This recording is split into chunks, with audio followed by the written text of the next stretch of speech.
I would like to first introduce myself. I am Lily Vasquez-Mock. I'm originally from Colombia. I'm a transpersonal psychologist, and I have been lucky enough to be practicing holotropic breathwork for the last 18 years.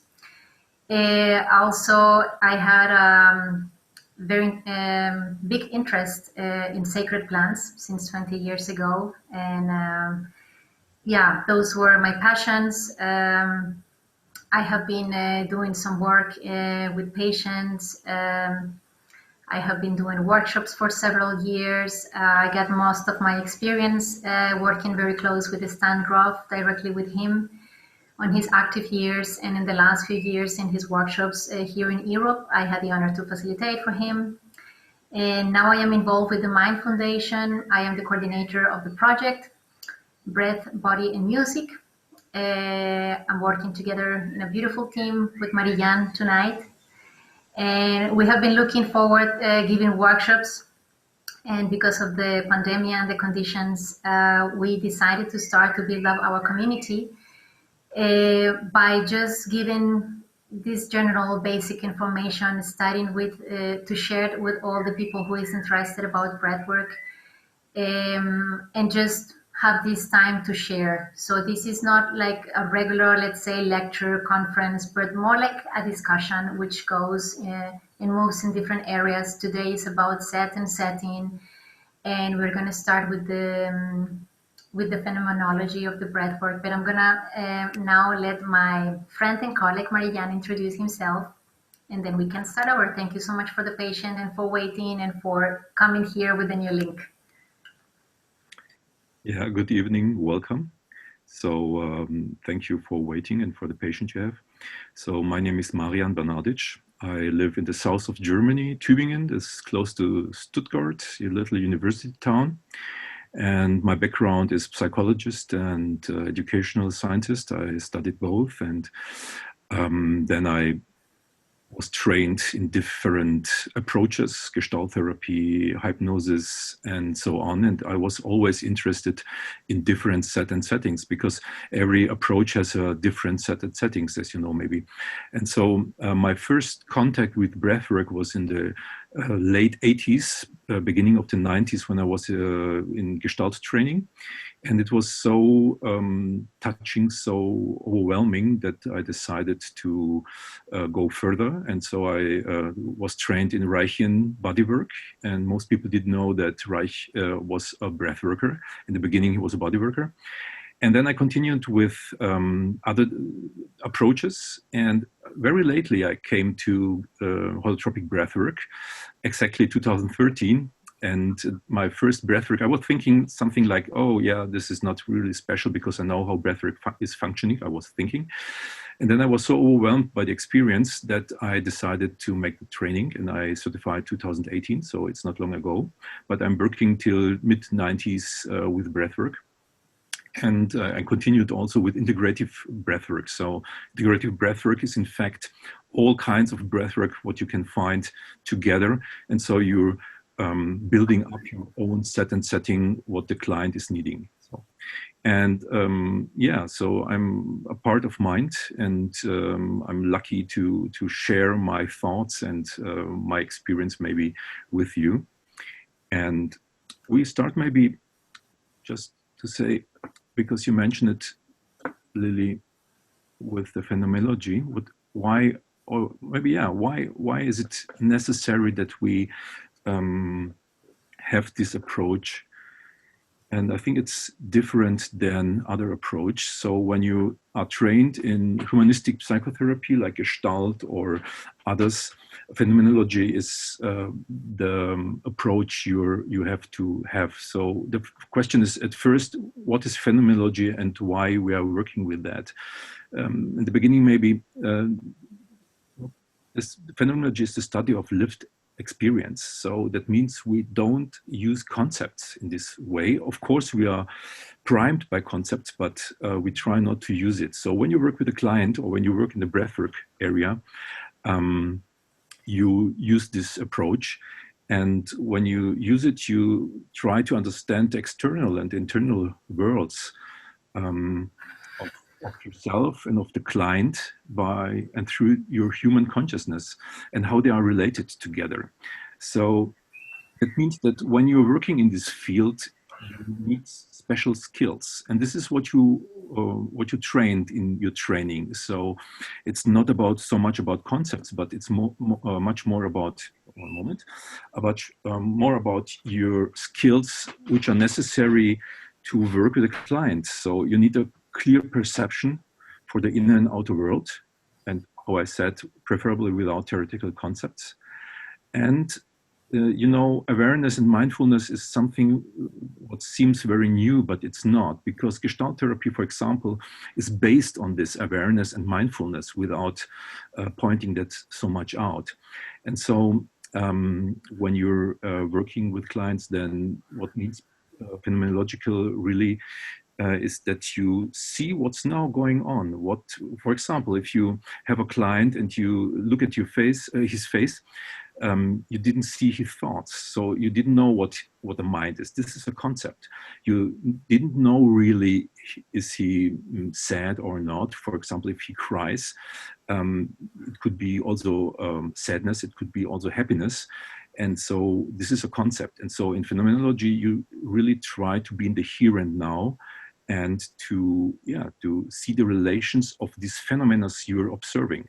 So this is very important, I think, to make clear how we work when we do breathwork, and not only in breathwork, but also in other body work or in other psychotherapeutical directions. Yeah.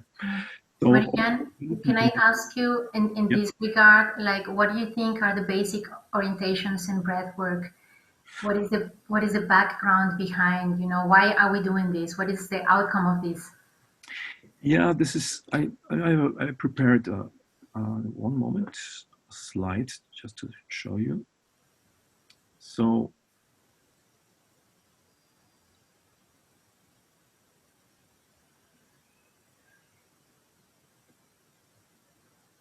one moment, I have a technical problem because it doesn't show. Did you see my slide? Yes. We're looking at the phenomenological approach in breathwork. So the necessary skills. Just a moment, I have a difficulty because the slide, okay, now. Yeah.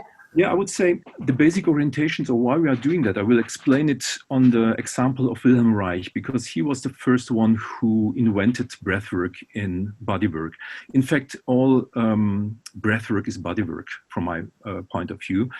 And we can say there are two basic orientations. Wilhelm Reich was, he found out that emotions are suppressed by people, and when they breathe, or when they, in the beginning he was doing massage with them, so the emotions pop up, and then he found out that when the patient is breathing, and the breath is of course connected with the emotions, so the breath work brings that the emotions get out. Yeah, so he was the first who was invented this, and all other breathwork formats are influenced by his work and this ability.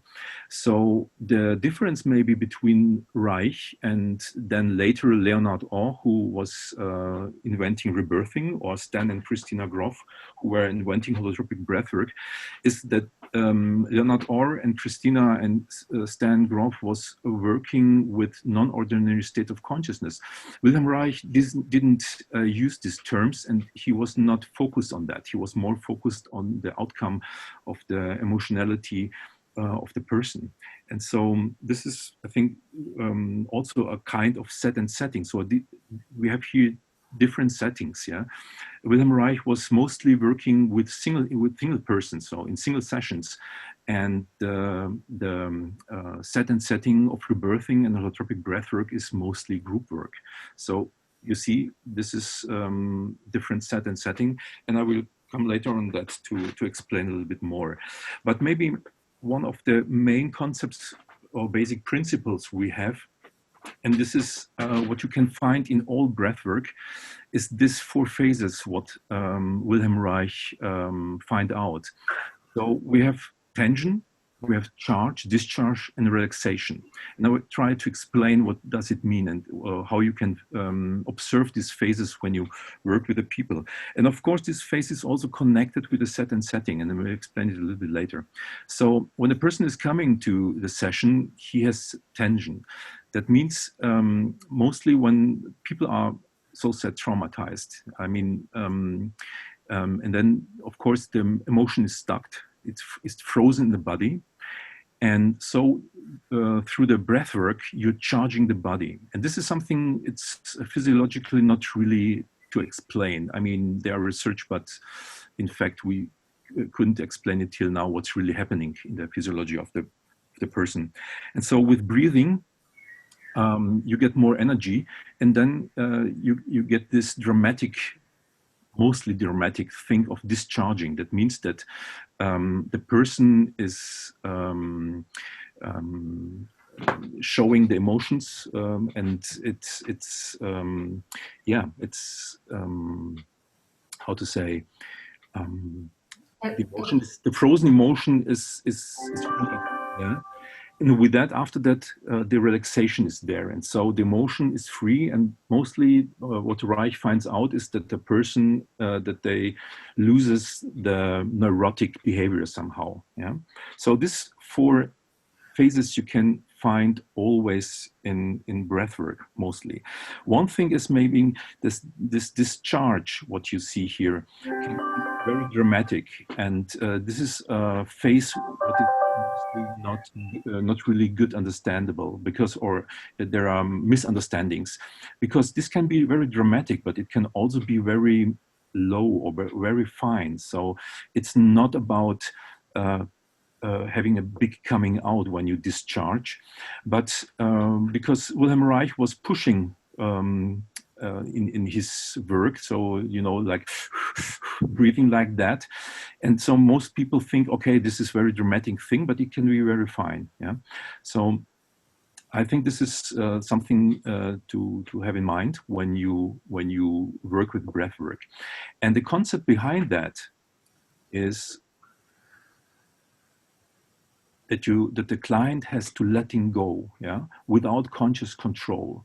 So the self-organization of the body can regulate the emotions and can let it free. Yeah, we call it in holotropic breathwork, it's a metaphor, the inner healer. So it's only a metaphor for the self-organization of the body.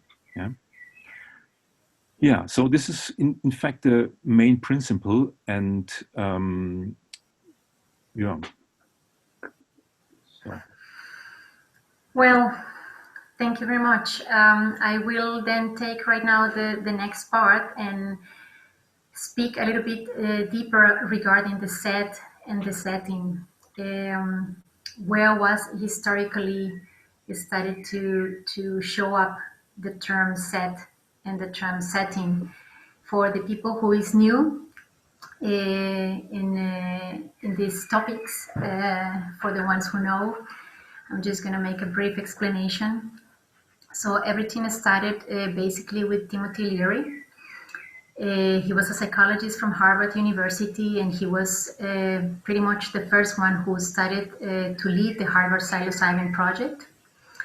And with him, this resumed at the beginning of the 60s with the Concord prison experiment and the March Chapel experiment. He started to experience with LSD to invite the people and to show them the potential for the therapeutic use in psychiatry. So during this time, of course, it was a huge controversy. He was basically kicked out of Harvard, and LSD was banned. But what he could really offer and say, it was that the experience needed to be in some sort of environment and needed to have some sort of intention. And this is where the terms set and setting came up for first time. So about the set, if you can please help me, Marijan, to place the next slide, just with nature. Yes. So What we refer to set is pretty much the mindset of the person who has the intention to do breath work in this case. We're not speaking anymore about LSD. This is where we are coming from, but we are just here in this meetup specifically speaking about the breath work. So basically is when the person feels relaxed, feels secure, feel ready to let go of something or wants to connect with something. It has to do a lot with an intention that we set for the session.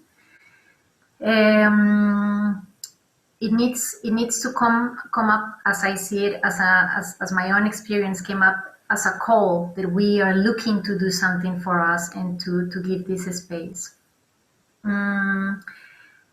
The set is very important because it already gives us kind of like a container to see where we are going with this experience. Yeah, and this way how we propose the good set and setting in a session already starts to activate the process. And this is why in breathwork, for example, a person can easily start to be in process without even starting with the hyperventilation or without starting to sit or lay down on a mattress to do the breathwork. So set and setting regulates the breathwork experience, let's say. It's also all the preparation, what we do, the material that we are bringing, an experience, for example, it could come out of curiosity for self-exploration, but it could also come with this specific intention, for example, when we have been going through trauma as is explained in the clinical context, let's say, and then when we would like to go through our biographical experience and work with intention into something. What are we understanding more for the setting is more what is regarding the social environment, the atmosphere where we are. For example, I'm just placing here a couple of pictures from one of the places where I give the workshop. So what I do like to recall is people to come in a place where nature is the surrounding, where we feel relaxed, where we are more a little bit in silence within ourselves. The setting can also rely to the time of the session, depending on the method. There are variations, and of course, with more time, people wants to experience different methods, and they try to do shorter ways, longer ways to go a little bit deeper. From this common background that we share with Marijan, in this case, we come from the holotropic perspective, and the setting is about some 3 hours session. And some of the facilitators lately and Stan in the last few years, for example, was even prolonging a little bit more the session because we found it was very important to give time and space is basically these two components that we are lacking in our life, time and space for ourselves. And then when we give this permission to the process to show up, we kind of have the trust to go into kind of like a climax and then land into something which gives us some sort of resolution. The music is also another component of the setting. It changed also through history in the past, how they did it, either in the psychedelic therapy or either in the old ways, how breathwork was experienced some 30, 40 years ago. The facilitator was playing pieces of music based on what he was or she was looking at on the breather.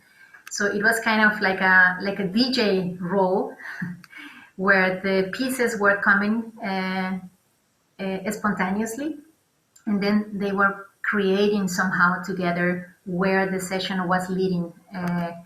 Lately, what we have been doing, and it seems very practical, and it also has a whole logic and a structure behind, is to create a good set of music. So when we work in a longer format of breathwork, 3 to 4 hours, we would like to create different reactions. Let's say first the intention to initiate the process of hyperventilation. So it should be like a lot of drumming, music, which is kind of like waking us up with a lot of pulsation to go into the, and it helps us to go into the wave, and it should have some sort of like explosion at the first hour to let us like go as a rocket, let's say.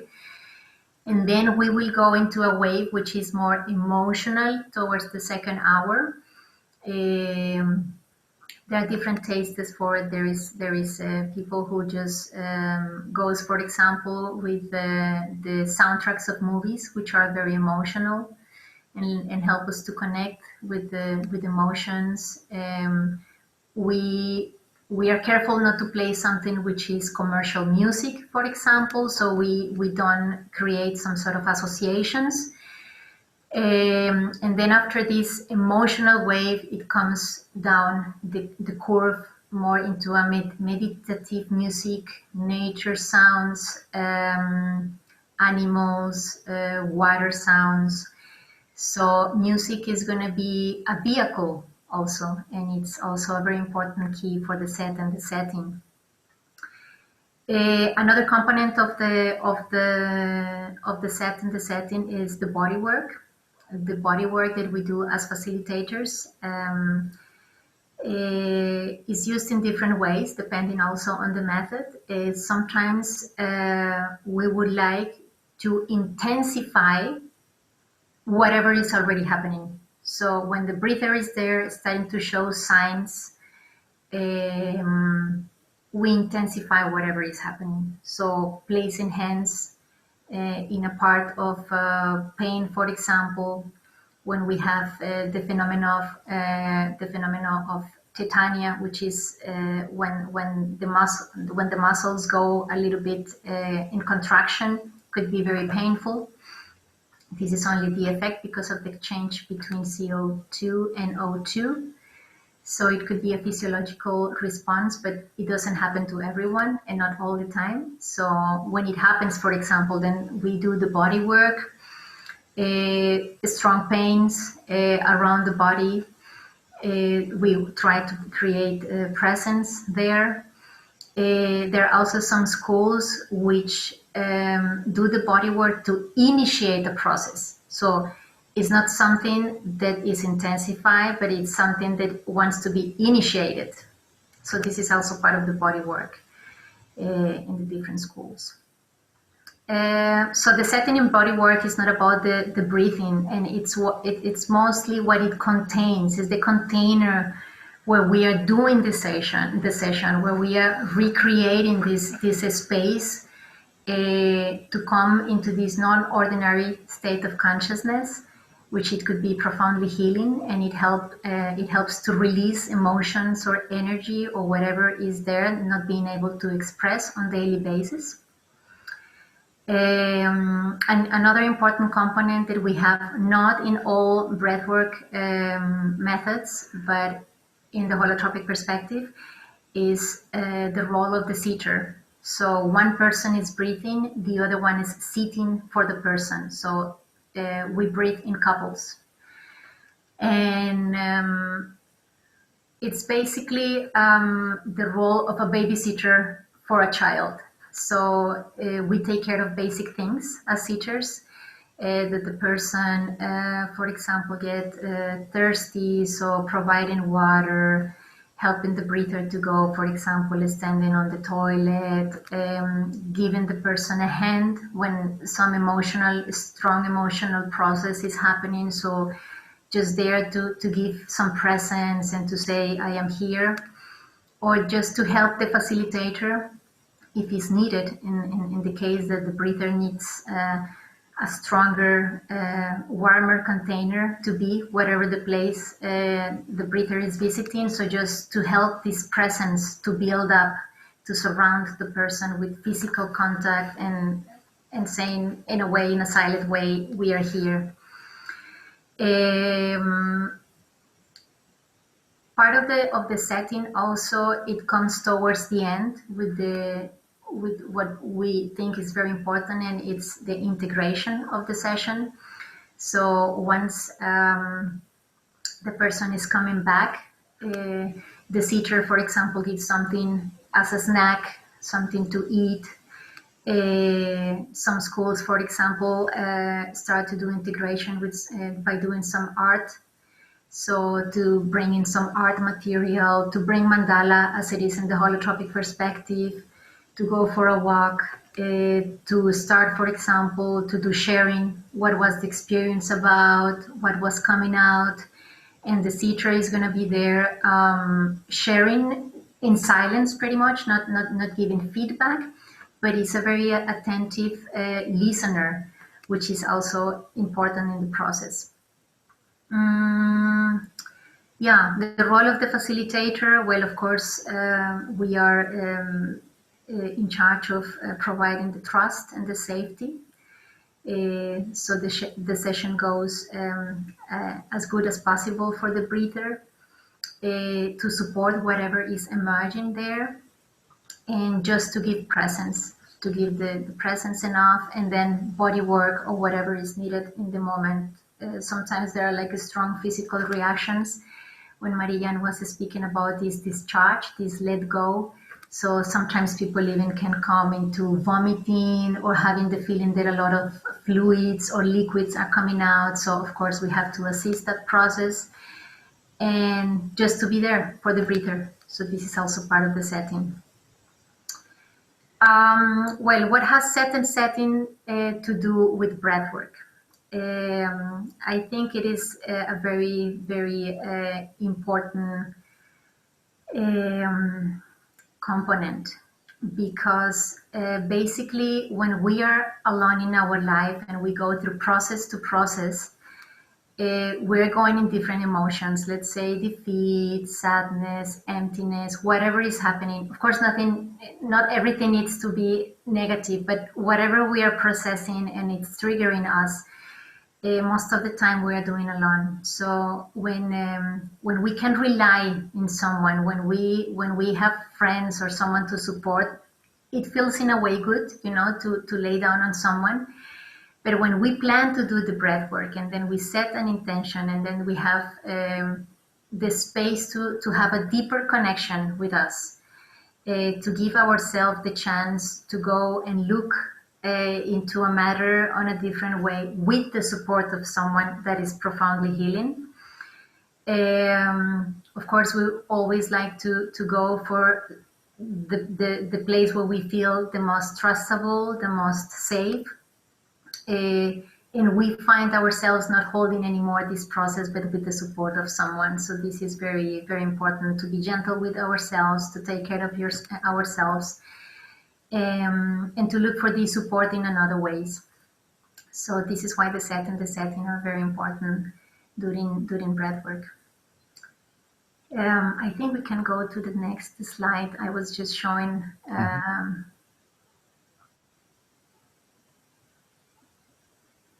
Yeah. So this was, for example, some artwork, the mandala work that is done in the holotropic setting for integration, and then we come in a circle to do the sharing, the active listening when someone is sharing about the process.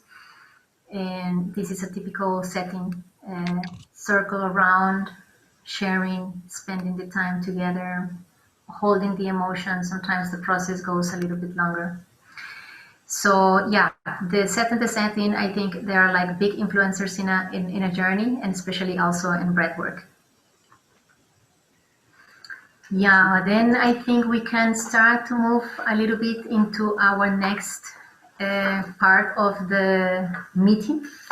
So I will invite you, I don't know how many we are. Okay, we're 32 people. So we would like to invite you to go into sharing groups where we will have, I think some 10, 12 minutes, I think 12 minutes, 15 minutes maximum. Let's say 12 minutes, and then we can prolong it if you have the feeling you need more time. And what we would like to do is to share. The question will be what kind of experiences you had with set and setting, and what means for you to have a good set and setting. The groups are going to be divided in 5. Each person is going to have 3 minutes maximum just to make a very short introduction. What is my name? What am I doing here? And then answering what kind of experience you had with set and setting and what means to have a good one. And then we will meet again here on the big room to share a little bit what it came out. Anyone has a question or something, please feel free to ask it in the chat. Welcome back from the sharing group, so that we also have an idea of what you have spoken in the sharing process, what kind of experience you have with set and setting and what that means to you. Perhaps 2 or 3 people can report what you have shared in the group, or if you have your own experience to share with us, just to get that we get an imagination what was going on in the sharing groups. Who wants to speak up? I can speak since I'm. Thank you. Yeah, thank you for the opportunity. We were talking about the importance of set and setting, and everybody agreed how critical it is. We also spoke about the intention, which is part of the set, importance of the intention. We also spoke about the importance of the guide or a sitter, how critical it is to have to at least have a guide on the first place, but have a good guide is a bliss as well. And people were sharing their experience. I spoke for myself that I'm experimenting with high dose 15-20 dry gram psilocybin mushroom. I'm doing it every 3-4 months for my spiritual quest, for my hero's journey. And I spoke about my last experience, which was very difficult, and how important to have a good guide who can just simply tell you, hey, breathe now, and let's breathe, and let's relax, and you're not dying, or the aliens are not taking over your body, and all these things. Yeah. And thank you for the opportunity to be on this Zoom conference. It's very insightful and interesting. Thank you. Thank you that you're listening to us. Thank you. So yeah, interesting. So what kind of experience you want to share? Maybe another person wants to share with us what you have discussed in the group or what you have shared. Okay, I can pitch in. Thank you for this amazing space. So we were talking about how important it was to build trust, because usually these spaces are group sessions, so we usually don't know each other, and we're about to share very intimate aspects of our lives. And that's one of the key things of setting, is also to build the correct amount of trust so we can actually surrender to the medicine. Also about the importance of having a good ratio between therapists and participants, because sometimes these very large groups are lacking sometimes the proper support. Maybe there are too few therapists and a lot of people, and it can be challenging for the therapist to take care of everyone's needs. And well, on my personal experience, I live in Colombia, in South America, and we try to, and I conduct workshops with magic mushrooms, with psilocybin, and we try to implement a lot of local elements for the setting environment. So we are located, I work for a foundation, and we're located in the countryside, and we try to implement very local like accessories to the experience, so people feel very familiar with their environment. Mm-hmm. And we try to, these workshops with psilocybin are usually a complete day. So the first part of the day, we try to give the space for people to open up to each other, to us, and to the medicine that they're about to take. And we find that very, very useful. People enter into the experience more relaxed and more open already with their objective like in the surface. So they take a deep dive into the journey.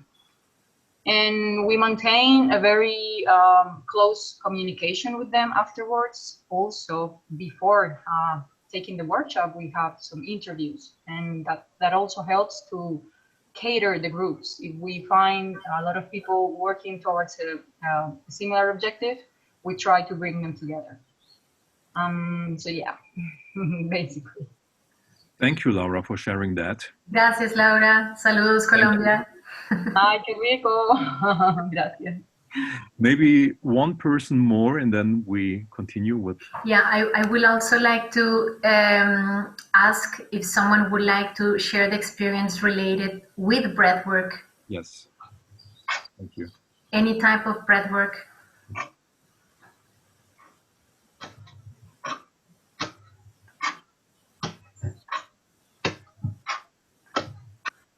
Okay, Wolfgang, hi.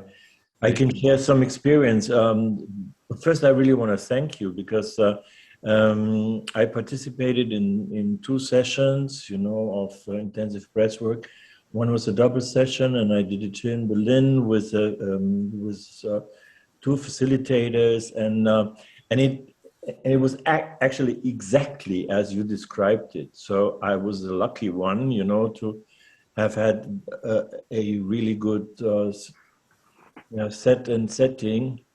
So, and it was very obvious for me, you know, that this is very important because it was very intensive, you know, not only for me, but I saw it also with others. So also to have a sitter at my side that guides me to the toilet and stuff, you know, it was amazing. But I also participated in another kind of a session of some holotropic breath work thing, which was only 35 minutes, you know, with some pop music and in a yoga studio, and it went really bad. So it was nothing, you know, it was just, and it's very important that people have the information, clients also have the information, how different it can be, because people that participated in this short version of workshop, they had no experience, you know, they went out and they went like, what is this, you know, this is a trauma therapy. So it's very important, thank you that you make it so very clear how important it is. Yeah. And the only thing that I want to add, you know, that as it was mentioned before, especially when you use also substances and you go into trauma work, you know, it's crucial, you know, it's so important to have a good setting and to build up the trust and do a preparation program, and also aftercare, you know, which is what Mind Foundation is working on at the moment very intensively. Yeah. Thanks for letting me share. Thank you. Thank you very much. Yeah, maybe one thing to make clear, because you mentioned it, people often use the term holotropic breathwork for set and setting what's not holotropic breathwork. So I mean, just want to make clear in general, yeah, because it's my experience that people say, yeah, I have had a holotropic breathwork session, and then I ask, okay, how long was it going? And he said, oh, 1 hour. And I said, no, that's not holotropic. I mean, the breath, the kind how we breathe in, for example, in rebirthing or in holotropic, is really the same, you can say, yeah, even in Reichian breath work. But the duration of the breath work, yeah, is in holotropic about 3 hours and sometimes longer. So this is really important to say. Holotropic breath work describes the set and setting. It doesn't describe the kind how we breathe in the session, yeah. Okay. And Marijan, I will also would like to say thank you to Wolfgang to bring the topic, because breathwork, sometimes people can underestimate it. Yeah, and I had so many experiences personally and also with participants of workshops or one-to-one session when people say this was even stronger than an ayahuasca session when they were experiencing, for example. Yeah, and if you don't have this proper set and setting, with a proper integration, can end up in a totally open process catastrophe at the end, I will say. So this is why we are really paying attention how the set and setting should be, and then the integration process is very important. So yeah. Okay, thank you. I would like to continue, and for me it's a challenge with that, what I want to show you or what I want to tell you. Just a moment, I have to switch on the, so you see the presentation, hopefully? Yes. But it's not, I see now. And yes. Now, yes. Okay, you see here the set and setting of a breathwork with approximately 100 breathers. Yeah, that means 50 are sitting and 50 are breathing. And this is very interesting because the description, or people who breathe in this set and setting and have, for example, single session, they said very often, wow, it's totally different. Yeah, the atmosphere when so much breathers are there, when I hear the noises, how the people are breathing and so on. So I think we have also to focus on that, it makes a difference. Yeah, if you do a single session, what I mentioned in the beginning, or if you're doing it in a group. And I want to take a look, a very short look. We were only scratching the surface because we didn't have the time to go about possible explanations why set and setting is working. Yeah, and of course this is how to say are psychological explanations. They are not. There's no research about that in this case, but there are explanations which could fit. Yeah, so we have to prove it, and maybe some research is possible in this direction. So one of things what I really like, I'm trained in somatic experience, and in somatic experience, polyvagal theory is one of the main theories. Not only in somatic experience, but you can, because polyvagal theory describes a physiological mechanism, what is in every person, in every mammal, in every being of this earth. And we have this fight and flight mode. And so polyvagal theory describes trauma like something when you are not able to fight or to flight. So you cannot escape, but you cannot fight against it. So you're helpless. And this is what trauma is per definition in this view.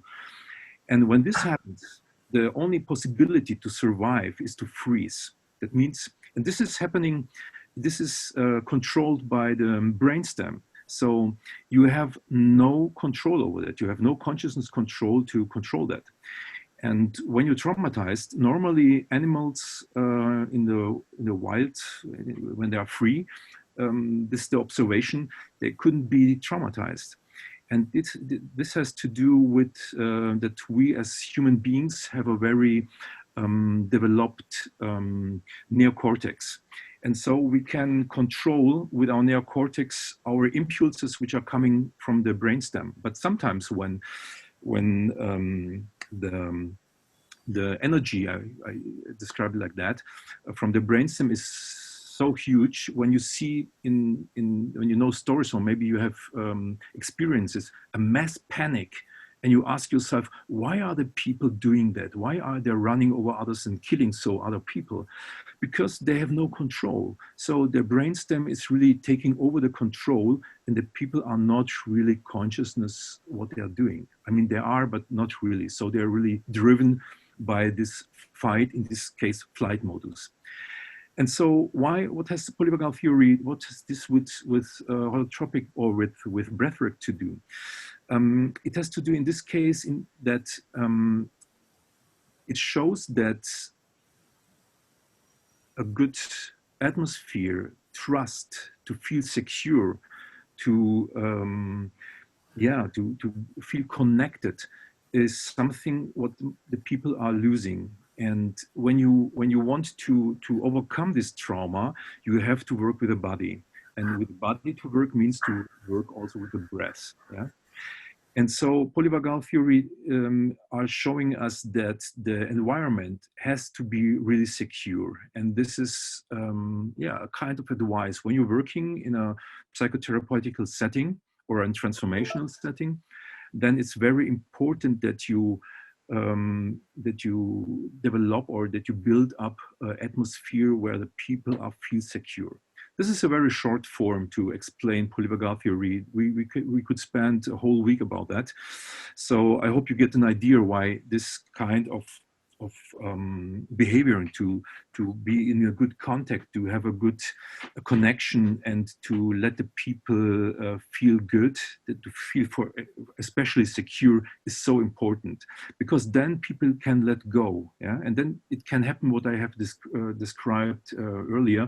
So when you can let go, you can only let go when you feel really secure, and this is something you can't really control by your neocortex, by your consciousness. Yeah, this is it's not in your in the sphere of your control. Yeah? So another aspect I would like to mention is priming or the seeding.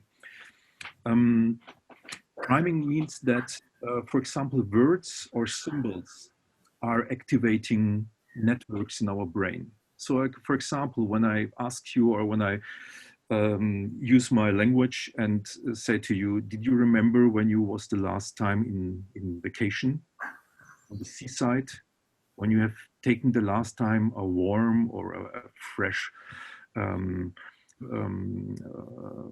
jump into the water on the seaside? So when I use these words, I'm activating networks in your brain and associations. And what we know from the priming or seeding theory is that this activating is mostly subconsciousness. So, for example, people are buying stuff and couldn't explain really why they're buying that. When you ask them, hey, why are you buying that? Then the person is saying something like, oh yeah, it's nice, I think, yeah. But in fact, we can find out that they were primed by cues which are through advertisement, through marketing, put into the world. Yeah, and so also in the set and setting, it's very important which kind of words, which kind of metaphors we are using. Yeah, so words are somehow magical because they're activating your network and your associations, and yeah, so I think this is what you have to take care when you're working in this set and setting of psychotherapy or transformational settings. Another point,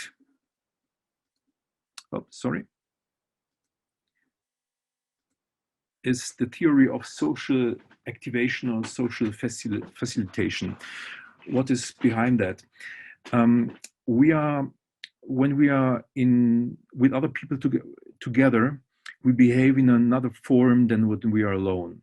For example, when you like to eat, and maybe you eat not so much, and when you're with other people together, you start to eat more. So other people, the presence of other people can activate you. It can also go vice versa. That means it's not always the same outcome. But what we can learn out from them is that the activation or the presence of other person is doing something with us. And maybe this describes why people describe group breathing more intense than single breathing. Yeah. So short form. Yeah.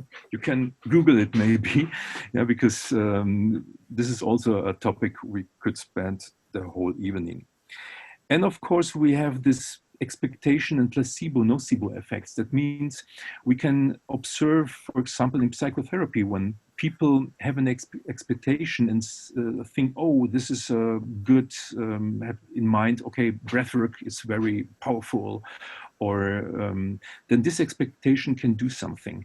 And it can explain, yeah, why people are more reacting in this way when the set and setting fits. So there are for sure more explanations, but I hope you get a little idea of what kind of psychological mechanisms are working, and we are not aware of that maybe. And I think it's worth to investigate that. Yeah. Okay, so I'm finished with that. I take a look on my watch. We have 5 minutes. I would say we open that. Or Lily, do you have to add something maybe?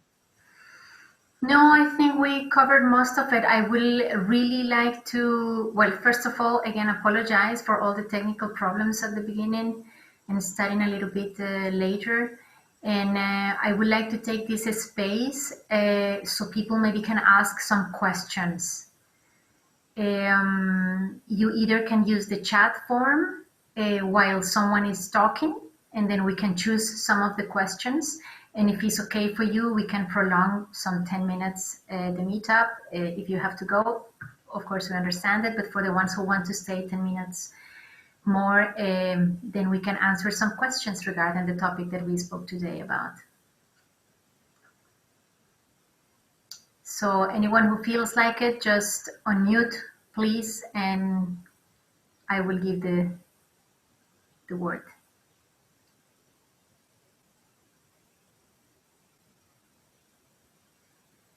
I have one question. Yes, Constantine, hi. First, I was sorry, I was a bit late to the game, let's say. I saw the session was recorded. Is there any possibility you share this recording? This is the one question. And then I already got shared some advice in my meeting room from Karen. What is the first, go-to point if you really want to go into this type of breathing? Where would I go to? I'm centered in Germany, in the south. We are very restrictive here in Munich regarding anything, so I'm very happy to for any advice. Thank you. And thanks, really great opportunity to join. Thank you, Constantine. Shall I or shall you? Yeah, you can go on. Yeah. If I get you right, so you're asking where you can have this experience of breathwork. Am I right? Yeah, exactly. Yeah. So in the moment, it's not possible because the pandemic, of course. Yeah. Hopefully in autumn, maybe in summer, we will start also to do breathwork. So take a look maybe on the mind side at first.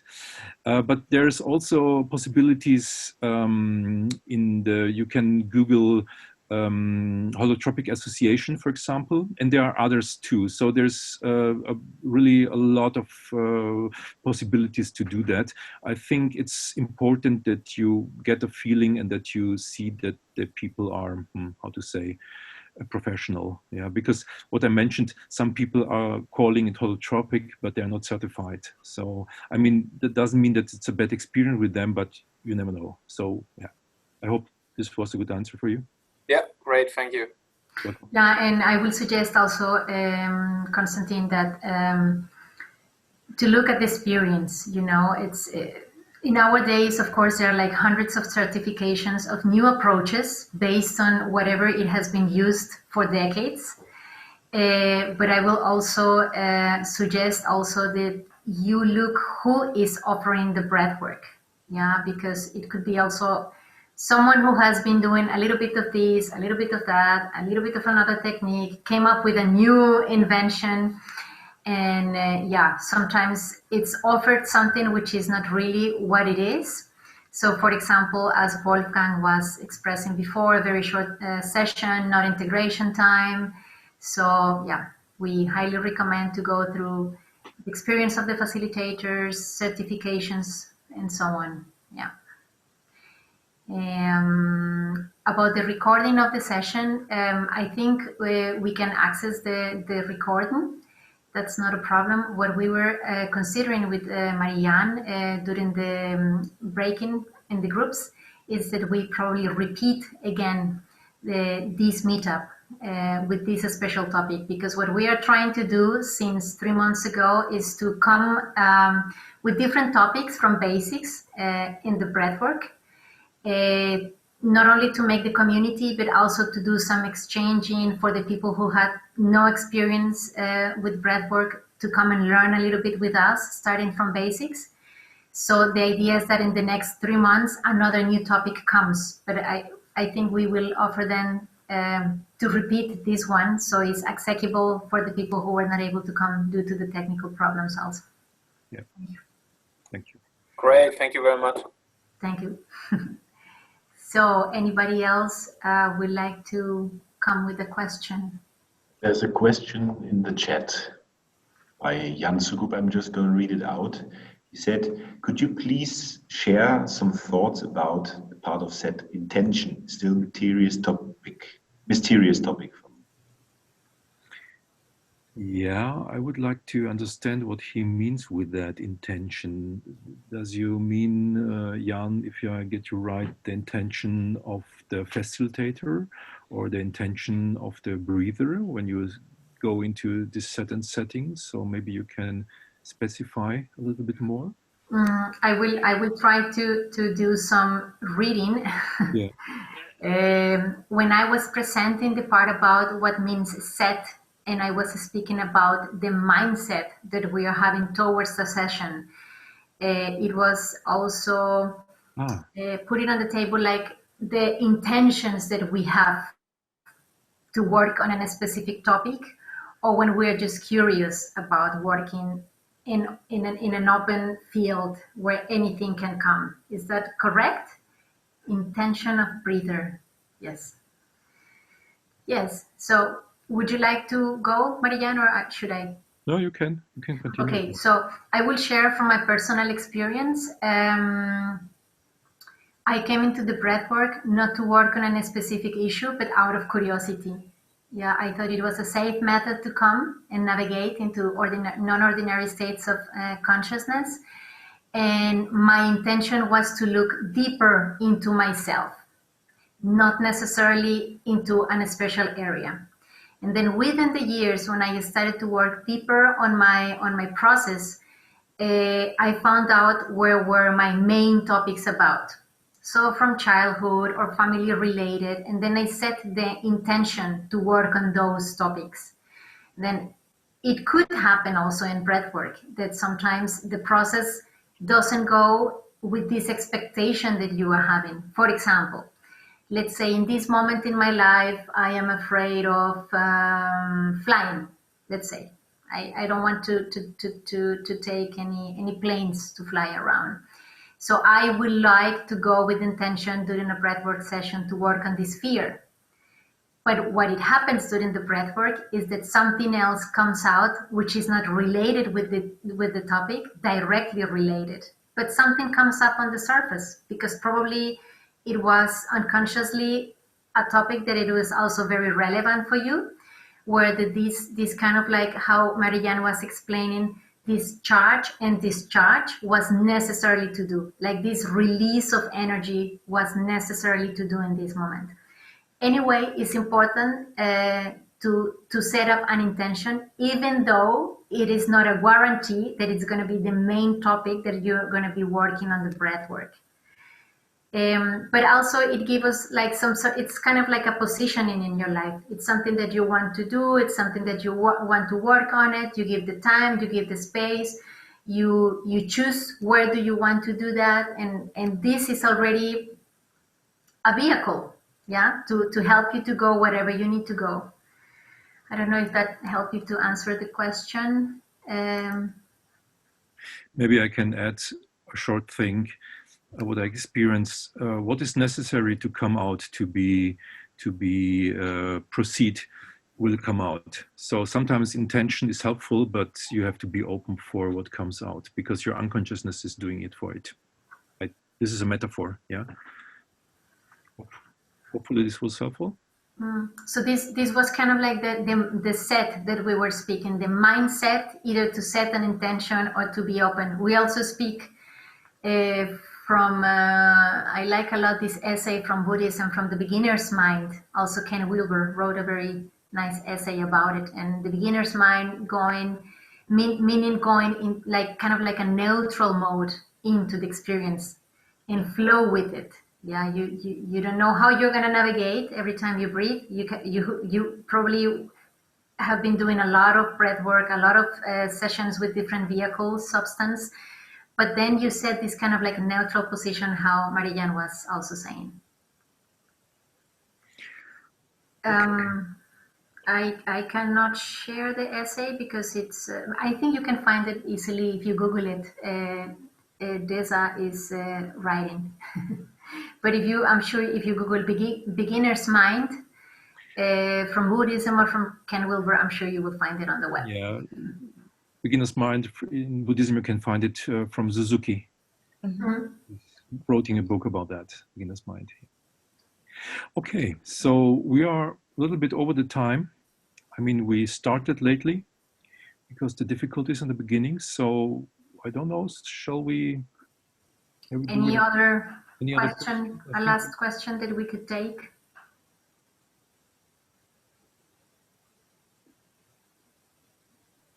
Can I make a question? Yes, of course. Okay, I was just thinking, like, is it any research on similarities of holotropic breathworks and other breathing techniques? For example, I don't know, pranayama, the use of, I don't know, or the breathing in yoga nidra, or I was in one workshop for shamanism and for one kind of meditation for awakening the heart, that we use some kind of breathing, which is like the way that the breathing that was used as a technique from Egypt, from ancient Egypt, which was again with tension and release, and it was long. I don't know, it was like one day almost, like just breathing. So I don't know, I was just thinking, like, is it any kind of comparing or like this, like, because now I just started to think for all this. Not really, as I know. Like for all breathing things that I know with breathing. So I'm just thinking, like, why? In fact, this is a gap. There is not so much research in this area. So it's beginning. I think in the next years we will have more and more research in this field. And Mind is doing also research with holotropic breathwork and Lily helped me. Connective breathing. Connective breathing, yeah. We are doing that, yes. Yeah, with colleagues, and yeah. So I think in the next year there will be more. But in fact, this is one of the reasons why breathwork is not really accepted. Yeah. Sorry, it's starting more to be accepted in the academia, but that's one of the main reasons, because there is not such clinical research. Sorry, I actually saw a lecture arranged by Mind organization, where neurologists presented comparison of Wim Hof breathing and researches, as well of this more pranayama type when you consciously breathe. And then, of course, theoretical, what can be a neurological impact of holotropic breath work. So there is a lecture about it, actually. So you can look. I liked it a lot. Sorry, what is your name? My name? Aushras. Hi, Marijan. Hi. Hi. You're speaking. I suppose this was by Marta, haven't it, our colleague? Yes. I think so. I need to look, but it was in last year in July was issued. So it was, it was also based on research, because Wim Hof breath work was a lot researched, and I understand there was research of this mindful breathing, when you just count, this rectangular breathing. So these two, and then what could actually happen, because holotropic, there is no research for holotropic breath work, but based on what's happening with Wim Hof, there was some assumptions what's going on. So of course, other breath techniques are not covered, and I understand this is risk, because I also interested in Kundalini yoga breathing techniques, and it's always interesting how they differently affect.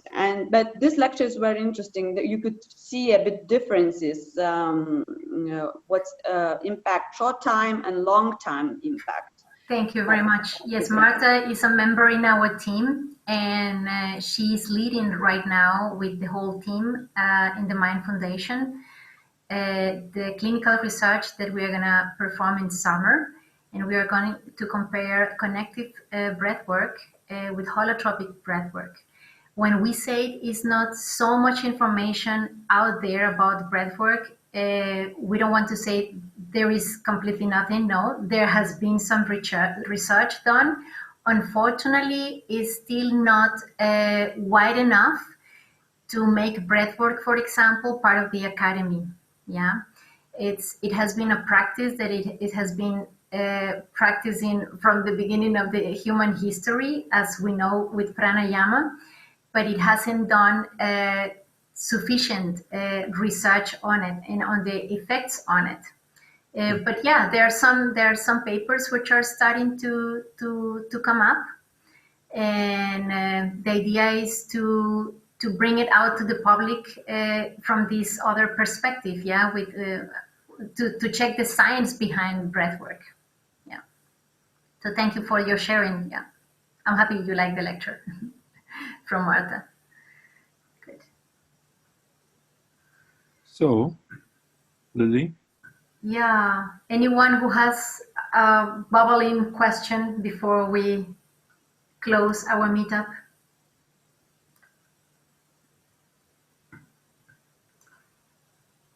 Okay, well, then thank you very much to everyone. I think then the meetup is going to come to an end. Thank you so much for making it to come again into your mailbox to check the new link and come with us. We will be looking forward for our next meetup, and as soon as the pandemic allows us, we will do a second breathwork workshop, well, actually a third. We were offering for the last conference in 2019, we were offering a workshop, pre-workshop conference, which was very successful, and we were planning the whole last year and postponing. And hopefully in autumn, we are ready to offer our next workshop. So we will be very happy to have you there and to join us into the science of breathwork. Yes, thank you. And we wish you a good evening and yeah, good time, and see you hopefully somewhere. Thank you. Good night. Bye-bye. And Bye-bye. Thank you all for the presence. Bye-bye. Thank you very much. And see you at Inside, hopefully. Yes. You can also check out other meetups that are upcoming next week. So if you're interested in coaching and psychedelics, or if you're interested in mental health, we have different topics. Mind Foundation is covering a lot of different areas. Also neuroscience, or if you're interested to become a psychedelic therapist, we have a meetup specifically on that next Thursday at 8 p.m. And I highly encourage you to check out the event page on mindfoundation.org, because we have a lot there. And we'd love to see you again.